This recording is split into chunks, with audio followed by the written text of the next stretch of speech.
शीतकालीन सत्र में जब से भारत चीन तनाव का मुद्दा उठाया गया, विपक्ष और सरकार के बीच में तकरार बढ़ सी गई है। मंगलवार की तरफ से विस्तृत बयान तो जारी कर दिया, लेकिन विपक्ष अभी भी इससे संतुष्ट नहीं नजर आया है। अब आगे की क्या रणनीति रहे, किस तरह से सरकार को घेरा जाए, इसलिए कांग्रेस अध्यक्ष मल्लिकार्जुन खड़गे ने विपक्ष की एक अहम बैठक बुलाई है। कई पार्टी के नेता इस बैठक में हिस्सा लेने वाले हैं और आगे की रणनीति पर विचार विमर्श भी किया जाएगा। बताया भी जा रहा है कि समान विचारधारा रखने वाले उन सभी दलों को मल्लिकार्जुन खड़गे की तरफ से न्योता भेजा गया है।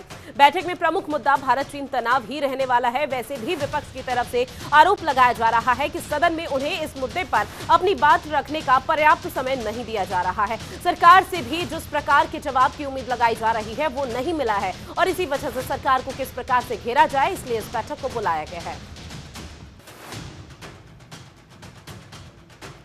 तो बड़ी खबर, जहां सत्र के आगे की रणनीति पर अब विपक्ष पूरी तरह से एकजुट होता हुआ नजर आ रहा है। और इसी खबर पर ज्यादा जानकारी के साथ संवाददाता अजय चौहान हमारे साथ लाइव बने हुए हैं। अजय, कांग्रेस के राष्ट्रीय अध्यक्ष मल्लिकार्जुन खड़गे की तरफ से अब पूरी तरफ से एक जो यहाँ पर कड़ी मेहनत है वो की जा रही है ताकि पूरा विपक्ष एकजुट हो और सरकार को घेर सके। किस तरह की रणनीति? देखिए, लगातार जिस तरीके से चीन भारत सरकार के बीच जो बॉर्डर पर वीडियो झगड़ा का सामने आया, उसको लेकर के सरकार मोदी सरकार ने स्पष्ट कर दिया। वही राजनाथ सिंह ने भी, वही गृह मंत्री अमित शाह ने भी, भारत का जो 1 इंच जगह भी नहीं दी। लेकिन उसके बाद जो विपक्ष में कांग्रेस राष्ट्रीय अध्यक्ष मल्लिकार्जुन खड़गे अब इस पे एक बैठक करेंगे, यानी मोदी सरकार को घेरते हुए नजर आएंगे। क्योंकि सवाल खड़े किए जा रहे हैं कि किस तरह से की जो सीमा, जो चाइना के जो फौजी है, जो चाइना है बराबर लगातार चाहे या बॉर्डर पे हो, लगातार इस तरह की हरकतें करता रहता है। लेकिन मोदी जी ने भी और अमित शाह और राजनाथ सिंह क्लियर कर दिया है कि अब जो स्थिति है वो पूरी है और हमारा जो भारत का हिस्सा वो पूरा है। यानी लगातार फिर भी उसके बावजूद भी जो कांग्रेस है वो घेरती नहीं है। इसको लेकर आज बैठक की जाएगी, अपने मंत्रिमंडल और सांसदों से बैठकर बात करेंगे। बिल्कुल, लगातार यहाँ पर विपक्ष की रणनीति बनती हुई नजर आ रही है, लेकिन इसमें मौजूद रहेंगे या और भी विपक्ष का कोई दिग्गज यहाँ पर अपनी मौजूदगी दर्ज करा सकता है इस बैठक में?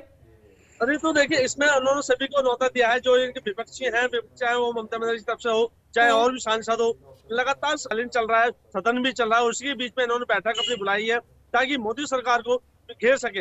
यानी पूरी कहावत है कि जिससे लगातार चीन जो पिछली बात करता था कि आपको, लेकिन मोदी ने कहा कि लगातार जो वो पीछे हटता नजर आ रहा है। और सामने कुछ वीडियोस भी सामने आए कि किस तरह से भारतीय सेनाओं ने मुंह तोड़ जवाब दिया और चाइना की जो फौज थी उसको पीछे करता है। लेकिन उसके बावजूद भी कांग्रेस जो है लगातार सर को घेरते नजर आ रही है।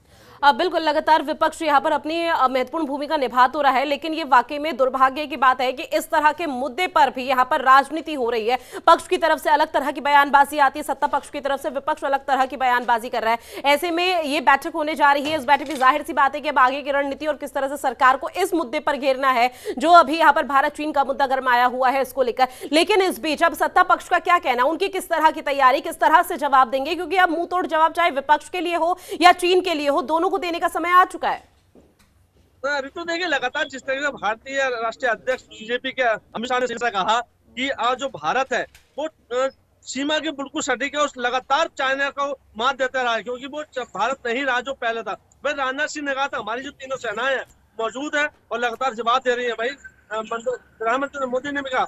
लेकिन इस तरह की जो भारतीय विपक्ष में जो बैठे जो सरकार है वो लगातार कहीं ना कहीं जो मौजूदा सरकार एनडीए सरकार को घेरती जा रही है, चाहे वो पाकिस्तान का मुद्दा हो, चाहे बांग्लादेश का हो या चाइना का हो। लेकिन अगर जो फौज पर अगर विश्वास ना करे, शक करे, तो कहीं ना कहीं भारत की ही बदनामी होती है। क्योंकि भारतीय सेना इस समय इतनी तथा कि लगातार कोई भी सेना उसके सामने टिक नहीं पाती।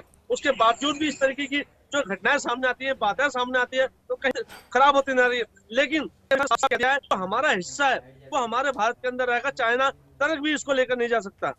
हालांकि यहाँ पर साल 2020 की बात का अजय चौहान, तो उस दौरान भी देखने को मिला था कि चीन की तरफ से नापाक हरकत को अंजाम देने की कोशिश की गई थी और अंजाम देने के साथ साथ यहाँ पर यह तक किया गया कि अरुणाचल प्रदेश का नाम बदला जाए और अपने हिस्से में कर लिया जाए। लेकिन उसमें हुआ एक बार फिर से इस तरह की कायराना हरकत चीन की सामने आई है। इससे पहले भी कई तरह के इस तरह से जो हरकतें हैं वो लगातार बदस्तूर अंजाम देता हुआ नजर आया। लेकिन सत्ता पक्ष अब कितना तैयार है ताकि इस पूरे मामले पर चीन को मुंह तोड़ जवाब दिया जा सके?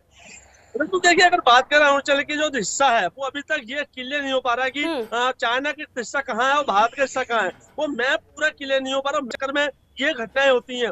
उसी तरह पाकिस्तान में लगातार चुटपुट करता रहता है, वैसे ही चाइना करता रहता है, क्योंकि वहाँ की जो सीमाएं हैं वो क्लियर नहीं हो पाएगी जो भारत का हिस्सा कहाँ तक है। तो इंडिया और चाइना के अंदर ये है, और चाइना लगातार कहीं ना कहीं ऐसी हरकतें करता बिल्कुल। रहता अब है, चूंकि विपक्ष की क्योंकि तरफ जब से एकजुट होगा किस तरह से किन मुद्दों को उठाता है विपक्ष, वो देखना बेहद महत्वपूर्ण रहेगा। और कम से कम इस तरह के मुद्दे पर यहाँ पर राजनीति ना करे तो शायद ज्यादा अच्छा होगा देश के लिए भी। तमाम जानकारी अजय साझी की उसके लिए शुक्रिया।